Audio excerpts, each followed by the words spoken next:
हिंदवी स्वराज्याचे संस्थापक छत्रपती शिवाजी महाराज आणि ज्या भूमीमध्ये आपण सर्व इथे जन्मलो त्या संतांची भूमी, मोठमोठ्या सामाजिक कार्यातून ज्यांनी राष्ट्र निर्माण केलं, ज्यांनी समाजाला दिशा दिली, त्या सर्वांना अभिवादन करून मी माझ्या 2 शब्दाला सुरुवात करतो. आदरणीय व्यासपीठ, मला फार छान वाटलं. बोलण्यासारखं तुम्ही 5 मुलांनी काही ठेवलेलं नाही आहे. फार छान विषय तुम्ही ठेवलेला आहे. तरी पण एक औपचारिकता म्हणून या विषयामध्ये मी थोडंसं बोलू इच्छितो. आपण पाहिलेलं आहे व्यसन जे आहे की मधामध्ये कोणी बोललं की व्यसन हे गरिबीमध्ये किंवा गलिच्छ वस्तीमध्ये किंवा अशा ठिकाणी लागते की जिथे मध्ये आर्थिक परिस्थितीचा अभाव असतो, जिथं शिक्षणाचा अभाव असतो आणि जिथं बऱ्याचशा गोष्टीचा अभाव असतो, व्यसन तिथं लागतो. तर या गोष्टीला तुम्ही मान्य करता का? मान्य करता का तुम्ही या गोष्टीला? नाही. कारण व्यसन जर लागायचं असतं समजा किंवा ठीक आहे जिथं दारिद्र्य आहे, तिथे गरिबी आहे, तर मग चित्रपट पाहणारी आपली सिनेसृष्टी सृष्टीतली जी प्रसिद्ध अभिनेत्री होती श्रीदेवी, ती कशाने मिळली आपल्याला सगळ्यांना माहिती आहे. ती व्यसनाधीश होऊन त्या टपमध्ये ती झोपली आणि तिला स्वतःच त्या व्यसनामुळे भान राहिलं नाही आणि तिचा मृत्यू झाला. आणि आपल्या मीडियाने तो विषय इतका मोठा डोक्यावर घेऊन ठेवला. कसा आहे, आपण काय प्रसिद्धी आणि कशासाठी घेऊन राहिलो ते सुद्धा फार मोठं कधी कठीण होऊन जाते. आणि समाजामध्ये ज्या वेळेला आपण म्हणतो तर आमच्या वर्ष बरेचसे उदाहरण असतात. दूध आपल्या घरी येतं, दही आला आपल्या दारावर येतं, दही घेऊन दूध घेऊन, दारूला आपल्या दारावर येतं. आपण कुठे जात असतो दारूसाठी? इथे जात असतो. त्याच्यामुळे व्यसन जे आहे ते समाजामध्ये विकल्या जाते आणि त्याला घेणाऱ्यांची संख्या, त्याला ग्रहण करणाऱ्यांची संख्या जी आहे ती वाढते. एखाद्या गोष्टीवर ज्यावेळेस आपण पाबंदी लावतो, अशा बरेचसे चित्रपटाचं आहे.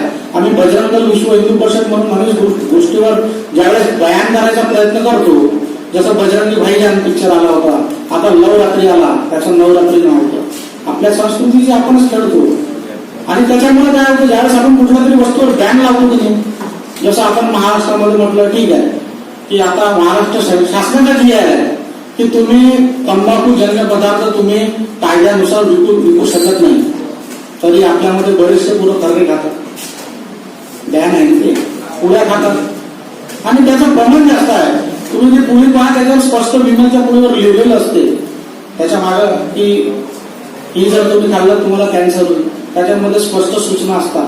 सिगरेटचं पॅकेट घ्या, सिगरेटच्या पॅकेटवर खाली स्पष्ट अक्षरामध्ये सूचना दिलेली असते त्याच्यावर की तुम्ही जर ही सिगरेट ओढली तर तुमचं आयुष्य अल्पावधीत समाप्त होते. पण तरी आपण जे व्यसन करतो की बरेचसे, आपण जरी नाही करत तरी समाजामधले बरेचसे लोक करतात. याला उपाय वेगवेगळे आहेत आणि बरेचसे उपाय तुम्ही सुद्धा सुचवलेले आहे. कसं आहे, कृती करताना आपल्याबरोबर मला काही गोष्टी लक्षात ठेवल्या पाहिजे. 89 वर्ष अगोदर, त्याच्यासाठी मी थोडेसे 2 शब्द कविता बोलतो.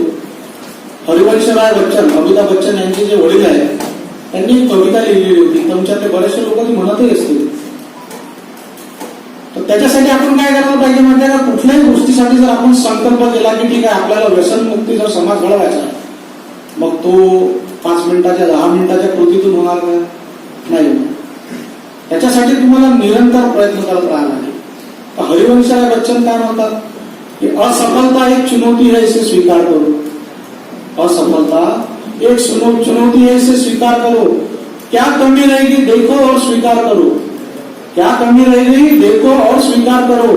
कि जब तक न सफल हो नींद चैन को त्यागो तुम. कि जब तक न सफल हो नींद चैन को त्यागो तुम और संघर्ष का मैदान छोड़कर मत भागो तुम. कुछ किए बिना ही किसी की जय जयकार नहीं होती और कोशिश करने वालों की हार नहीं होती. तुमच्या ध्येयाप्रती तुमचा संकल्प किती दृढ आहे.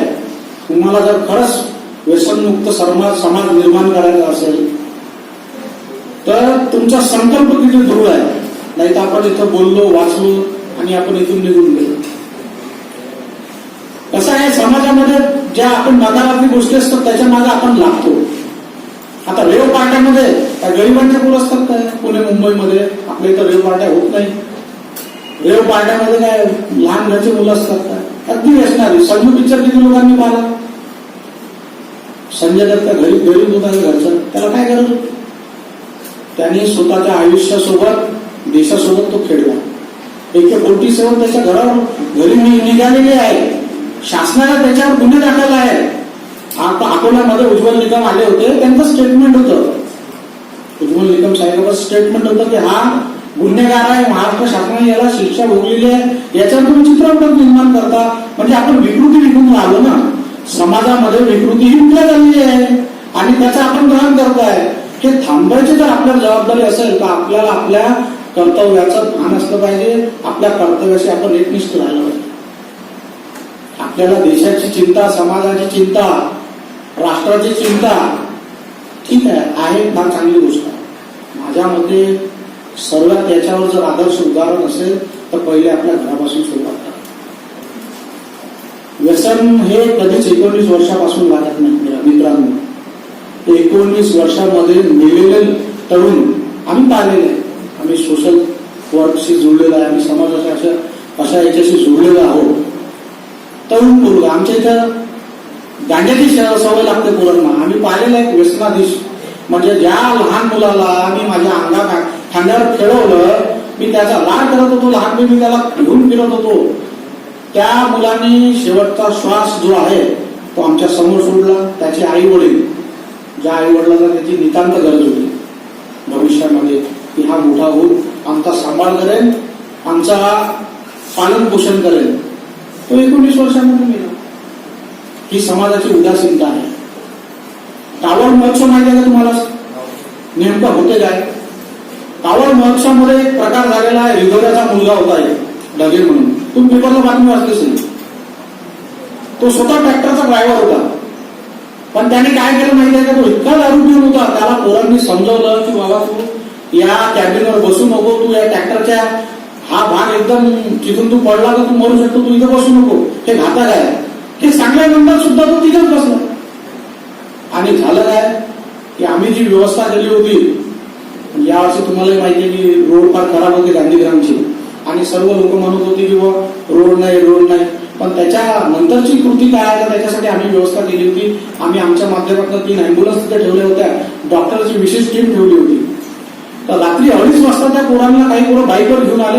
हा म्हणे काका म्हणे ट्रॅक्टरवरून पडला म्हणे, आणि तिथं आणायचे आमची डॉक्टर टीम होती, त्यांनी त्याला लगेच तपासलं. तर तो एकदम सिरियस स्टेजवर होता, शेवटच्या स्टेजवर होता.